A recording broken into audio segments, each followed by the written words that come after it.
gendam itu hipnotis atau sihir sih? Apa sih bedanya antara hipnoterapi dan hipnotis? Hipnotis dan gendam itu mirip dari wujud fisiknya, sama-sama ditepuk. Bedanya kalau hipnotis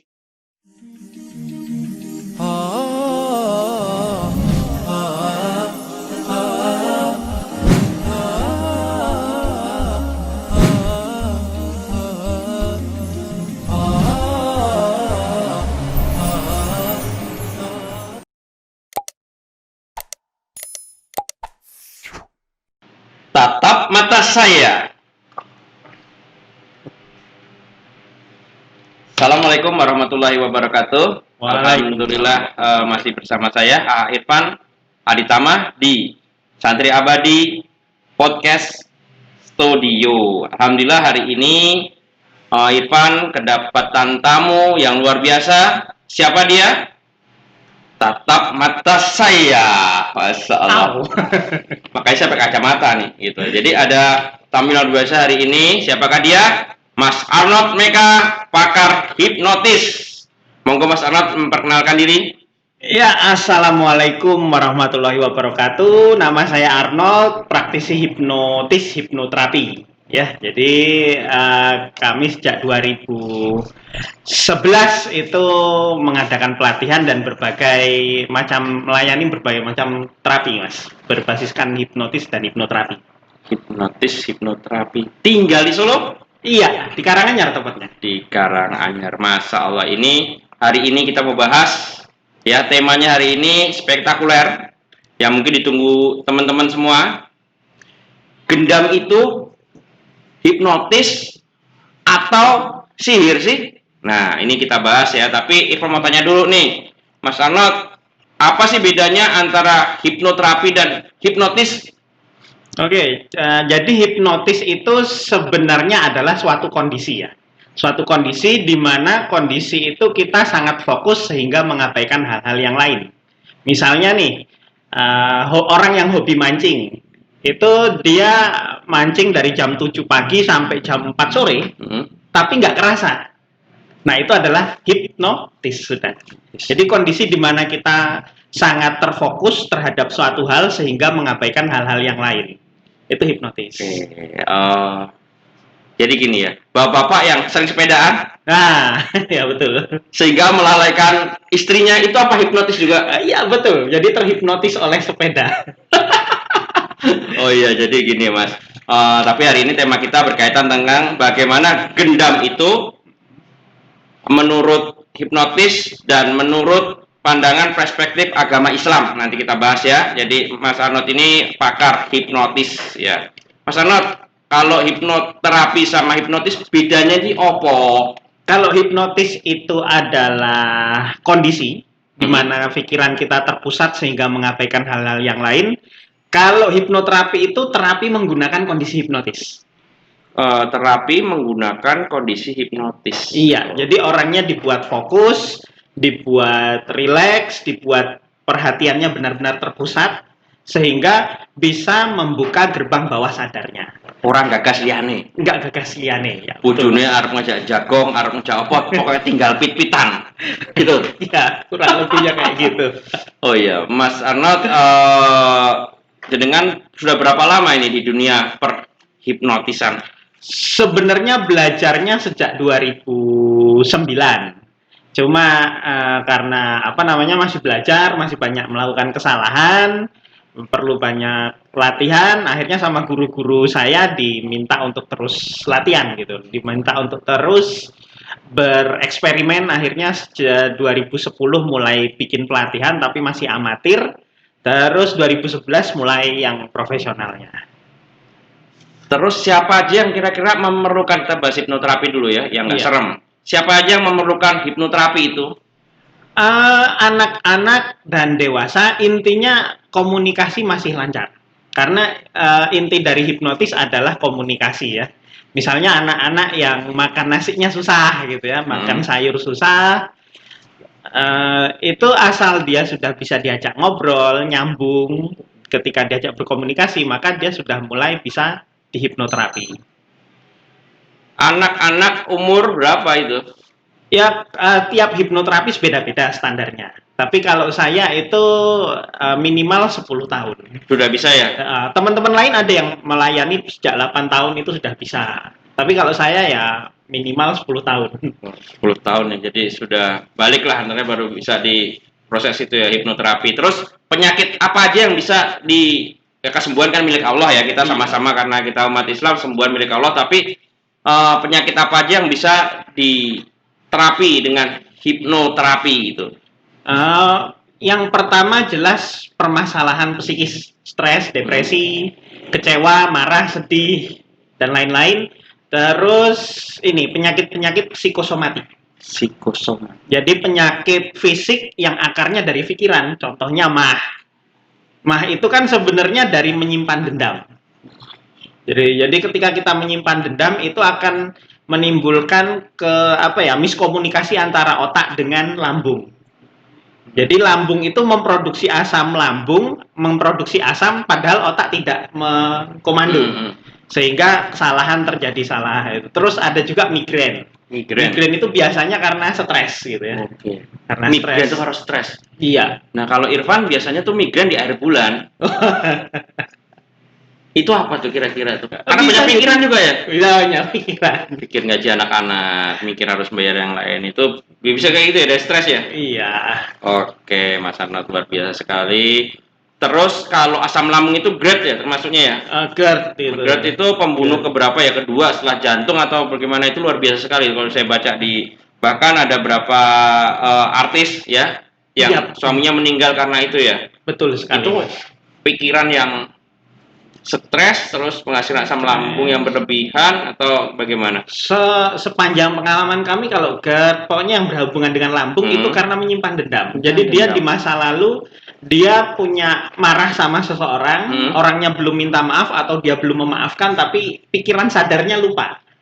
Nah, kalau ngomongin hipnoterapi nggak mungkin kita lepas dari sadar bawah sadar, Mas. Betul. Jadi sebenarnya sadar dan bawah sadar itu sebuah fenomena yang alami, bukan yang mistis, klinik, itu bukan. Contohnya gini, pikiran sadar kita tahu kalau adzan, tapi bawah sadar kita masih pengen menunda. Leye dulu. Akhirnya kita berangkatnya setelah qomat. Padahal secara sadar kita tahu kalau pas adzan itulah harusnya kita mulai berangkat ke masjid. Tapi karena bawah sadar pengen leyeh-leyeh, ya pas qomat itulah gitu. Jadi alami itu ya, semua orang punya otak alam bawah sadar, benar gitu ya? Betul sekali. Dan bisa dialihkan atau bisa terfokus pada yang lain. Iya, betul. Oh, jadi ini luar biasa sekali. Makanya teman-teman jangan nyimpen dendam, ntar asam lambung lagi, iya nggak? Iya. Kalau migran di akhir bulan itu wajar. Karena di akhir bulan itu pasti banyak pikiran gitu ya. Senengnya di awal bulan, migrannya di akhir bulan, ya. Oh ya, ini kita ke tema yang tadi aja ya. Apakah gendam itu termasuk hipnotis? Nah, kan banyak tuh kejadian orang tahu-tahu di ATM atau di mana ditepuk-tepuk, ya, terus lupa, terus ngasih ATM, ngasih lain-lain dan sebagainya. Nah, bahkan nota bon juga dikasihkan, Mas. Disuruh bayarin gitu, Mas. Tapi bener nggak itu? Itu gimana sih prosesnya, Mas? Jadi sebenarnya tepuk itu sebenarnya adalah bentuk dari hipnotis tanpa tidur. Kita ingat tadi hipnotis adalah kondisi sangat terpusat, sangat terfokus sehingga mengabaikan hal-hal yang lain. Nah, modusnya biasanya tepuk itu. Ketika kita ditepuk apa, Mas? Kaget ya? Kaget, terus bingung juga pastinya. Karena apa? Kita sangat fokus terhadap orang yang nepuk itu. Plak gitu, terus kita kaget, terus kita fokus. Ciri orang fokus kepada yang nepuk itu adalah ketika bengong. Terus mikir ini siapa gitu ya. Sopo gitu. Apalagi kalau yang sudah jago penjahatnya, dia akan SKSD. Kenal sedekat. Halo bro, apa kabar? Lama nggak ketemu, ngajak salaman. Nah, itu kan kita tambah ngeblank itu. Kita tambah ngeblank lah, saat kita sangat ngeblank itulah dia mulai beraksi. Gitu. Jadi bisa mempengaruhi fokusnya berarti. Kita semua bisa kok, Mas. Mas Irfan bisa melakukannya. Saya pernah eksperimen, itu orang yang baru belajar hipno sama saya, tak ajak gitu nyoba gitu ya. Nyoba, terus salah satu perintahnya dikasih ember buat beli bakso. Akhirnya dengan apa? Dengan bengong orang itu akan beli bakso sambil bawa ember gitu. Oh gitu. Jadi itu alami ya. Jadi itu alami. Dan semua orang bisa ya. Termasuk ustadz, kiai itu tidak luput karena apa namanya itu alami, bukan Alami. hal yang mistis klinik. Nggak ada amalan-amalan tertentu, nggak ada nih. Nggak ada. Oh ya, jadi terus saya mau nanya nih, kalau yang di TV-TV itu gimana sih Mas? Terus Nah, ditanya-tanya istrinya nyimpan foto siapa, terus gimana itu gimana sih? Bisa ngaku gitu loh. jadi kalau kita ngomong TV, TV itu kan intinya adalah menghibur. Iya. Yang penting ratingnya tinggi, Mm-hmm. tidak peduli mendidik atau enggak, benar atau salah, tidak peduli. Jadi kalau TV itu jelas sebelum shoot itu pasti ada skenario dulu. Ada skrip dulu, ada cerita dulu mau ngapain. Nah, beberapa adegan di TV ngomong kita baru pertama kali ya ketemu ya, Iya. gitu ya. Itu padahal nggak mungkin. Nggak mungkin, sebelumnya pasti ada persiapan. Jadi settingan. Iya, betul sekali. Settingan. Pastinya. Malah gue bilang kan. Jadi kalau menurut Mas Arnold memang gendam itu bisa pakai hipnotis gitu ya? Nah, jadi gini Mas, masih ada perdebatan sih antar. Karena saya melihat gendam itu kok kaitannya sama black magic, ya? Iya. Nah, hipnotis tuh kalau sekarang tuh kayaknya masih banyak digunakan untuk kriminal kayaknya, ya. Menurut penjenengan tuh gimana itu, Mas? Nah, masih banyak terdapat perbedaan pendapat di kalangan praktisi hipnotis sendiri. Gendam itu masuk kategori hipnotis atau ilmu yang lain. Tuh. Nah, jadi sebenarnya hipnotis dan gendam itu awalnya memang diciptakan untuk hal kebaikan. Awalnya dulu, kalau hipnotis itu untuk terapi di Yunani kuno, terapi orangnya dibuat tiduran, terus dibacain mantra. Nah, karena nama dewa tidur Yunani kuno namanya Hipnos, maka dibuatlah namanya hipnosis. Hipnosis itu ilmunya, hipnotis itu orangnya. Sebenarnya kayak gitu. Tapi karena sudah kadung, sudah terlanjur, kita menyebutnya hipnotis ya terus aja lah, nggak apa-apa lah.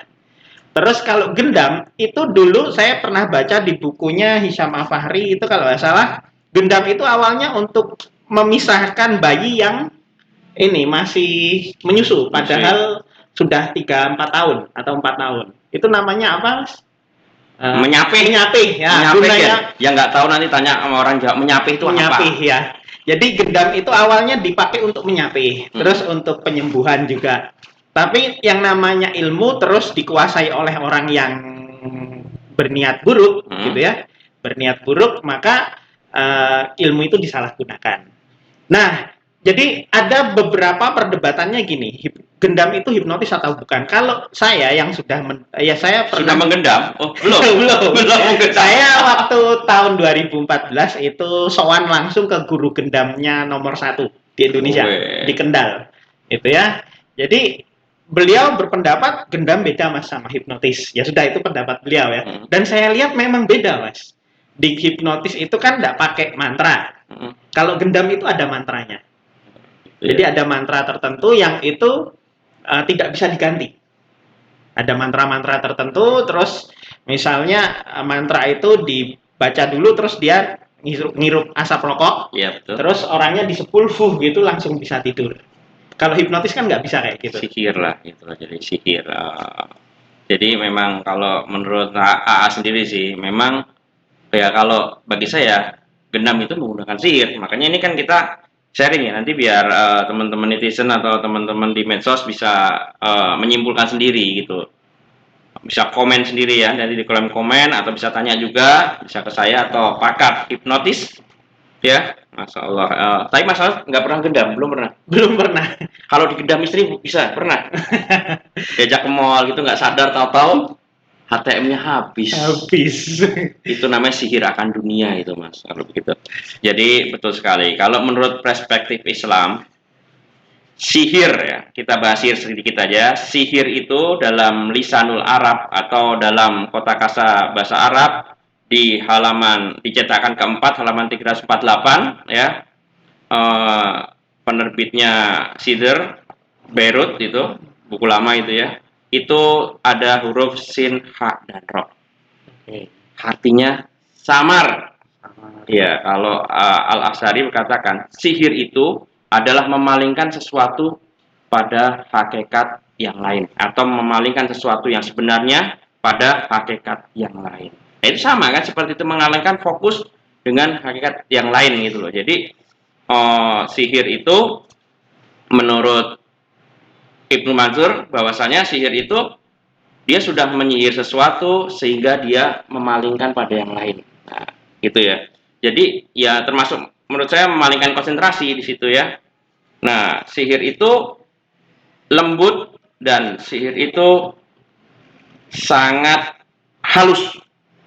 Ya, Ibnu Faris di situ bahkan sihir itu mengubah, Ibunda Aisyah itu mengatakan sihir itu mengubah sesuatu yang sehat menjadi sakit.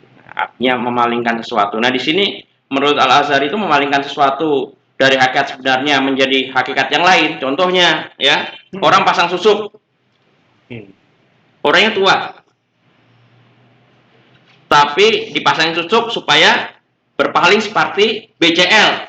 Iya kan? Pengen awet muda. Itu kan memalingkan sesuatu, termasuk ilmu-ilmu gendam itu benar juga disampaikan. Jadi menggunakan mantra-mantra tertentu gitu loh. Jadi sihir itu menurut Ibnu Qudamah bahwasanya sihir itu ikatan-ikatan, jampi-jampi perkataan ya yang digunakan melalui lisan atau tulisan guna mempengaruhi akal seseorang, hati seseorang, bahkan fisik seseorang. Ditepuk kan akalnya jadi error.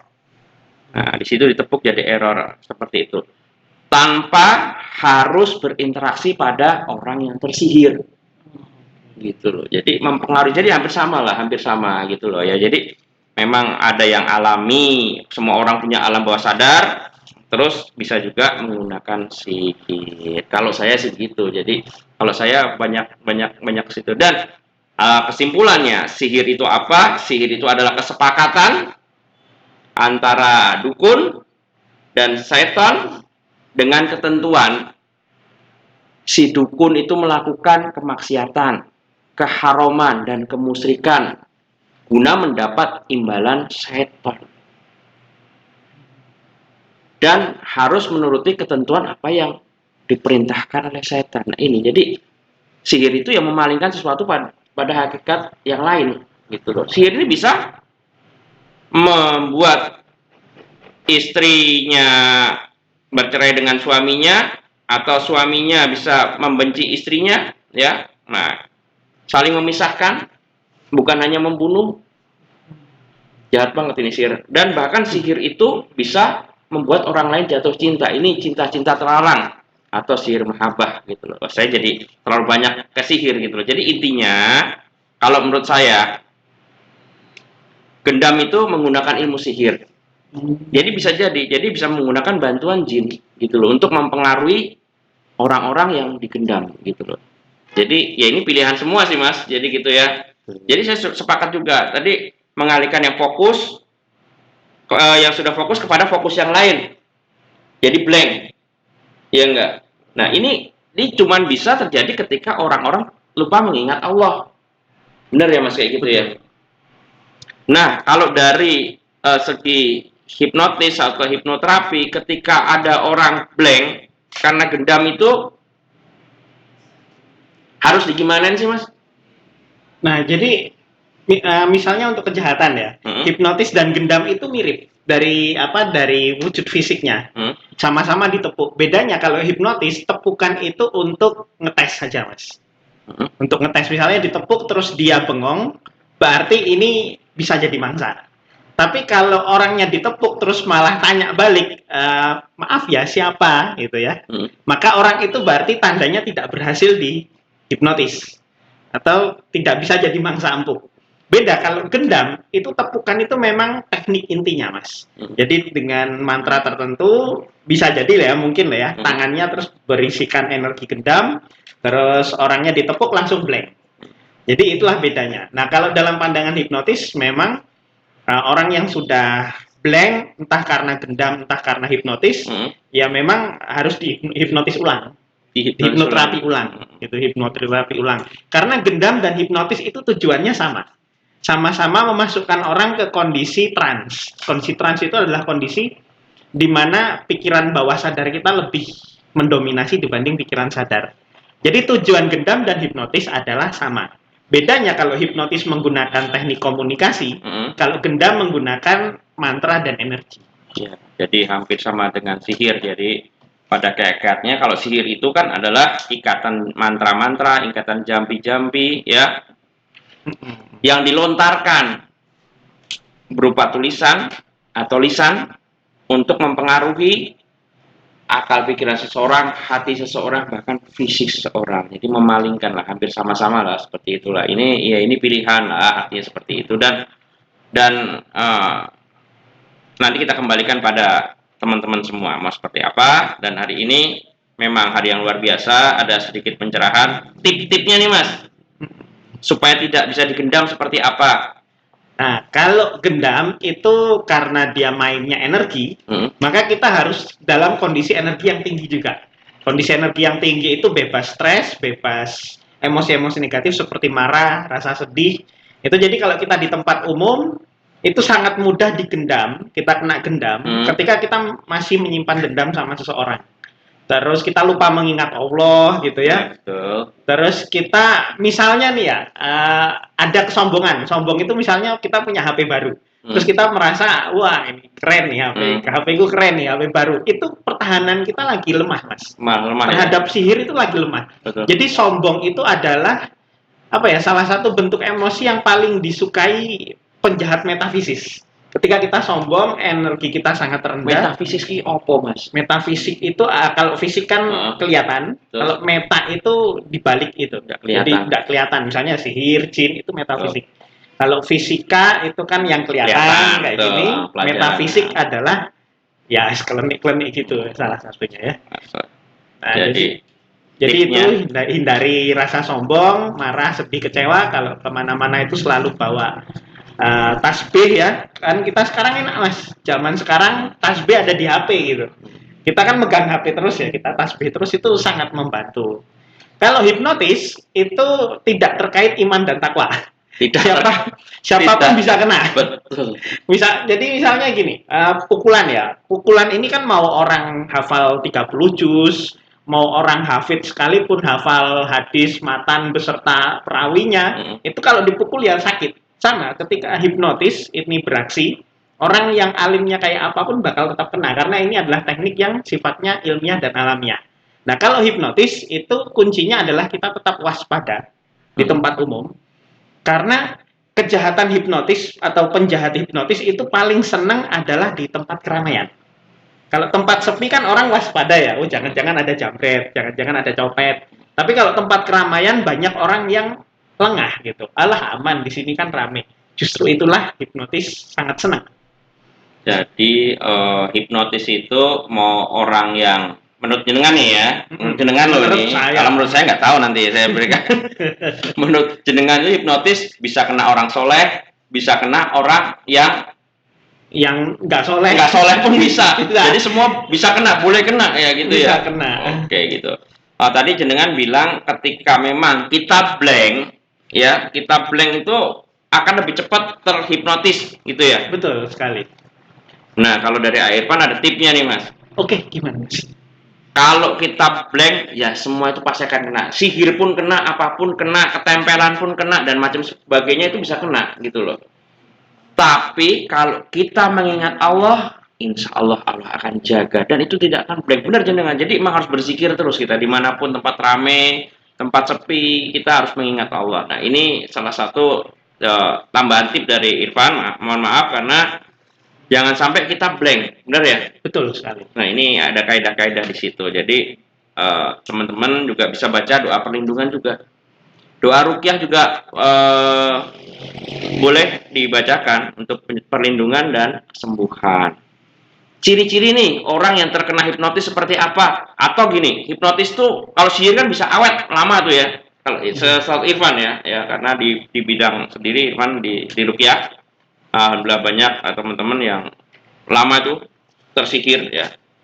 Nah kalau hipnotis itu berapa lama dan ciri-ciri orang yang kenai kaya apa ngromyang, apa jerit-jerit kayak orang rukyah, apa gulung-gulung. Nah, ini kan Irfan juga perlu belajar, boleh kan? Boleh. Jadi apa tuh kira-kira ciri-ciri? Kalau tempo waktu itu memang beda-beda tiap orang. Bahkan ada orang yang terhipnotis dalam waktu berminggu-minggu. Terus kayak apa ya? Kayak teroris itu kan menggunakan teknik mirip hipnotis juga untuk brainwash. Brainwash itu kan pakai hipnotis bisa, Mas. Dan itu bisa bertahun-tahun bertahannya. Jadi tiap orang itu pertahanan bawah sadarnya beda-beda. Ada orang yang dihipnotis dia semenit langsung sadar. Terus ada orang yang dia harus seminggu bahkan bertahun-tahun tetap terhipnotis, itu juga bisa. Ciri-ciri orang yang sudah terhipnotis, tapi kalau untuk terapi kan untuk kebaikan ya Mas ya. Kalau yang untuk kejahatan itu dia mikirnya nggak logis. Tidak logis. Misalnya gini, dia didekati oleh cowok gitu ya, misalnya cewek terhipnotis padahal cowok ini ganteng enggak, soleh enggak, kaya enggak gitu, tapi dia bela-belain mengejar-ngejar si pujaan hatinya, itu tandanya sudah terhipnotis. Jadi sifatnya tidak logis sama sekali. Orangnya berpikirnya sudah tidak lumrah wong. Ya betul. Sudah tidak layaknya orang, atau perasaannya berubah lah. Kalau di dunia persihiran itu ya, ciri-ciri orang terkena sihir ya perasaannya langsung berubah. Ya tadi mencintai jadi nggak mencintai, ya, seperti itu. Jadi kalau di dunia sihir sih, jadi ya hampir sama lah ciri-cirinya. Jadi yang orang lumrahnya yang setiap harinya gitu ya. Memang orang itu kayak ada autoimun ya, artinya ada imunnya ketika memang dia bisa menolak langsung hipnotis. Terus ada juga yang lama, gitu ya. Oke, ini ilmu yang luar biasa yang diberikan Mas Arnold, bahwasanya hipnotis itu menurut ilmu itu ilmiah. Bisa dipelajari semua orang, tergantung mau dipakai kebaikan atau keburukan. Betul. Kalau kebaikan, kalau Irfan catat, kebaikan itu hipnotis bisa dijadikan hipnoterapi, gitu ya. Hipnoterapi. Ya, jadi memang banyak penyakit yang karena pikiran atau psikosomatis ya. Di Al-Quran sendiri di surat Ibrahim itu dijelaskan bahwasanya Nabi Yakub ya, Nabi Yakub itu sedih berlebihan, marah berlebihan, dan Allah menghukum dia sedih berlebihan karena dia memikirkan Nabi Yusuf. Ya, bapaknya kan Nabi Yakub itu memikirkan Nabi Yusuf, sedih berlebihan, dan ada amarah, dan dia nanya kan kakak-kakaknya, kalau dibuang itu barang buktinya mana, dimakan serigala itu mana. Nah, itu ada marah kepada kakak-kakaknya Yusuf, dan ada sedihnya karena memikirkan Nabi Yusuf. Nah, makanya itu Nabi Yakub sampai matanya memutih karena nangis terus, dan akhirnya buta. Itu Allah nggak suka seperti itu. Jadi sedih berlebihan, dendam dan marah itu sudah dari psikosomatis, karena pikiran kan ini semuanya. Iya, betul sekali. Nah, ini buat pelajaran kita semua ya.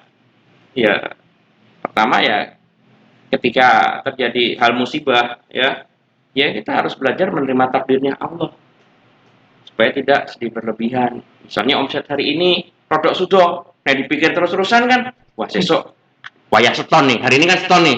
Seton tau nggak teman-teman? Seton itu tiap Sabtu itu ada gajian anak-anak, ya enggak? Okay. Nah, kalau Irfan pikir, lama-lama kan asam lambung bisa naik. Betul. Mikir nih, omset kok udah hari Kamis, Jumat kok belum naik-naik. Nah, ini Sabtu ini harus anak-anak harus seton atau gaji karyawan. Nah, ini kan pikiran ya. Dari pikiran sampai ke lambung, dan akhirnya mulai kecut di mulut. Benar ya? Betul. Nah, ini bahaya sekali. Ini bisa penyakit psikosomatis, dan ini bisa diobati lah, karena kesembuhan milik Allah semata bisa diobati dengan hipnoterapi ya. Insya Allah. Oke Mas Arnold, ada pesan buat teman-teman nggak nih buat jaga diri nih ketika ditepuk mental, atau bukan mental, artinya gendam itu tidak akan sampai. Oh iya, gendam maupun hipnotis akan kesulitan ya, kejahatannya itu akan kesulitan ketika kita selalu berzikir, istighfar, zikir, sholawat, dan itu Masya Allah. Bahkan yang saya temui di Kendal itu Mas Adit gitu ya namanya, beliau ngomong susah nembusnya kalau orang yang selalu ingat Tuhan. Jadi anjuran zikir dari Nabiullah Muhammad SAW itu sangat benar-benar tepat. Jangan lupakan sesaat pun, terutama lagi di luar dan Anda lagi rawan kena kejahatan, mungkin di tempat sepi maupun di tempat ramai. Ya, jadi sama seperti disampaikan Mas Arnold. Ya, kemarin itu Irfan ditelepon orang subuh di daerah Nayu, ya. Daerah Nayu itu ada orang digendam. Dari malam itu ngeromiang, Mas. Jam 5 pagi akhirnya setelah sholat subuh saya ke sana. Nah, ini jadi supaya tidak tergendam apapun lewat hipnotis atau sihir, ya itu sama seperti dikatakan Mas Arnold. Kita baca doa perlindungan, ya, minta sama Allah dan selalu mengingat Allah. Selalu mengingat Allah itu hati tentram dan insya Allah terjaga. Itu ya Mas Arnold ya. Saya Irfan dari Santri Abadi TV Podcast Studio. Jazakumullah khairan katsiron kepada Mas Arnold ya. Sama. Nanti kita bicara lebih lanjut lagi. Jadi intinya gendam itu hipnotis atau sihir sih? Yang pasti bukan hipnotis kalau menurut saya. Kalau sihir atau enggak, itu saya kurang tahu, tapi mungkin Mas Irfan bisa menyimpulkannya sendiri dan teman-teman bisa menyimpulkannya sendiri. Ya, kalau menurut kaidah-kaidah sihir bisa jadi karena arti sihir itu adalah memalingkan yang sesuatu yang aslinya menjadi sesuatu yang lain. Berpaling nih. Harusnya pulang ke rumah. Pulang ke rumah tetangga.